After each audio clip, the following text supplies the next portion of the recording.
السلام علیکم ورحمۃ اللہ وبرکاتہ۔ ناظرین، استقبال ہے فکر و خبر اسٹوڈیو میں میں رضوان احمد ندوی، ملکی اور عالمی اہم اور خاص خبروں کے ساتھ۔ تو ناظرین، اس وقت کئی ساری اہم خبریں ہیں جو آپ کے سامنے رکھنی ہیں، خاص کر غزہ کے تعلق سے۔ وہاں ایک اور بڑا قتل عام ہوا ہے، اس کے تعلق سے تفصیلات آپ کے سامنے رکھیں گے، اور بھی ہندوستان سے جڑی بھی کچھ اور اہم اور خاص خبریں ہیں۔ تو ناظرین، تمام خبروں کے لیے دیکھتے رہیے خبرنامہ۔ غزہ کی تقریباً نصف آبادی اس وقت المواسی کے علاقے میں مقیم ہے۔ لوگ زیادہ تر یہی سوچ کر وہاں خیموں میں رہ رہے تھے کہ یہ ایک محفوظ زون ہے، کیونکہ اسرائیل نے اسے محفوظ زون قرار دیا تھا۔ لیکن اسرائیلی فورسز نے اس محفوظ قرار دیے گئے زون کو المواسی کیمپ، وہاں پر جو ہے المواسی کیمپ پر بڑا حملہ کر دیا ہے، جس کے نتیجے میں 40 فلسطینی شہید اور 60 زخمی ہوئے ہیں، اور درجنوں اب بھی لاپتہ ہیں۔ جو تصویریں وہاں سے سامنے آ رہی ہیں وہ دل دہلا دینے والی ہیں۔ وہیں آپ کو معلوم ہونا چاہیے کہ جولائی میں بھی اسی علاقے میں اسرائیل نے حملہ کیا تھا، جس میں دعویٰ کیا گیا تھا کہ حماس کے عسکری سربراہ محمد الظیف کو شہید کیا گیا، جبکہ غزہ کی صحت کے حکام نے کہا تھا کہ اس حملے میں 90 سے زیادہ افراد شہید ہوئے تھے۔ وہیں اسرائیلی حملوں کے دوران صہیونی ریاست نے بارہا حماس پر شہریوں کو انسانی ڈھال کے طور پر استعمال کرنے کا الزام بھی لگایا تھا، تاہم حماس نے اس الزام کو یکسر مسترد کر دیا ہے۔ گزشتہ حملے کے بعد بھی یہی کہا گیا تھا کہ محمد الظیف کو قتل کیا گیا تھا، اور اب یہ کہا گیا ہے کہ ایک اور بڑے حماس کے کمانڈر کو جو ہے مار گرایا گیا ہے۔ حالانکہ عام شہریوں کی وہاں ہلاکتیں ہوئی ہیں۔ حماس نے سخت الفاظ میں اس کی مذمت کی ہے اور کہا ہے کہ یہ قتل عام ہے اور عالمی برادری کو اس کا نوٹس لینا چاہیے، لیکن ہر کوئی دیکھ رہا ہے کہ اس پر کوئی بھی ایکشن جو ہے اب تک نہیں لیا گیا ہے۔ اور شام میں اسرائیلی فوج کے فضائی حملوں میں 16 افراد جاں بحق ہوئے ہیں اور درجنوں زخمی ہوئے ہیں، جسے دمشق میں ایرانی سفارت خانے کے احاطے پر اسرائیلی حملے کے بعد سب سے بڑا جان لیوا حملہ قرار دیا جا رہا ہے۔ اسرائیل نے رات 11:20 پر شام کے وسطی علاقے کے متعدد فوجی مقامات پر حملہ کیا، تاہم نہیں بتایا گیا ہے کہ ان مقامات پر کس چیز کو نشانہ بنایا گیا۔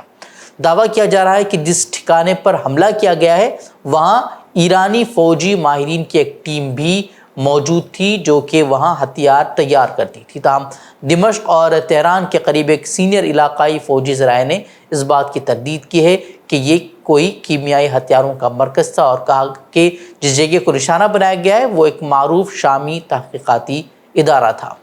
گزشتہ دنوں برطانیہ نے اسرائیل کو دیے جانے والے کچھ جو ہتھیار ہیں ان کے لائسنس اس کے معطل کر دیے تھے۔ اب آسٹریلیا نے کہا ہے کہ وہ بین الاقوامی قوانین کی خلاف ورزیوں کے خدشات کے پیش نظر اسرائیل کو ملک کے کچھ ہتھیاروں کی فروخت کو معطل کرنے کے برطانوی حکومت کے فیصلے کی حمایت کرتا ہے۔ انہوں نے کہا کہ حماس کو شکست دینے کی قیمت عام فلسطینیوں کی زندگیوں سے کھلواڑ کر کے نہیں طے کی جا سکتی۔ گزشتہ دنوں آپ کو یاد ہوگا کہ ایک اردنی شخص نے 3 اسرائیلی فوجیوں کو مار گرایا تھا بارڈر پر، جس کے بعد سے اسرائیلی ہوائی اڈوں اور بندرگاہوں کی اتھارٹی نے مغربی کنارے اور اردن کے درمیان LNB کراسنگ، جسے فلسطین میں کرامہ کراسنگ کے نام سے جانا جاتا ہے اور اردن میں شاہ حسین برج کے نام سے اسے جانا جاتا ہے، اس کو مسافروں کے لیے دوبارہ کھولنے اور تجارتی ٹریفک کے لیے اس کی مسلسل بندش کا اعلان کیا ہے۔ دراصل یہ اعلان اس ٹرک ڈرائیور اور ریٹائرڈ اردنی فوجی مہر الجازی کے ذریعے کراسنگ پر کیے گئے آپریشن کے 2 دن بعد سامنے آیا ہے، جس میں 3 اسرائیلی فوجی جو ہے وہ مارے گئے تھے۔ سابق فلسطینی وزیراعظم اسماعیل ہنیہ کا اسرائیلی زمین پر قتل 31 جولائی کو ہوا تھا، اور اس واقعے کو آج 40 دن سے زیادہ ہو چکے ہیں۔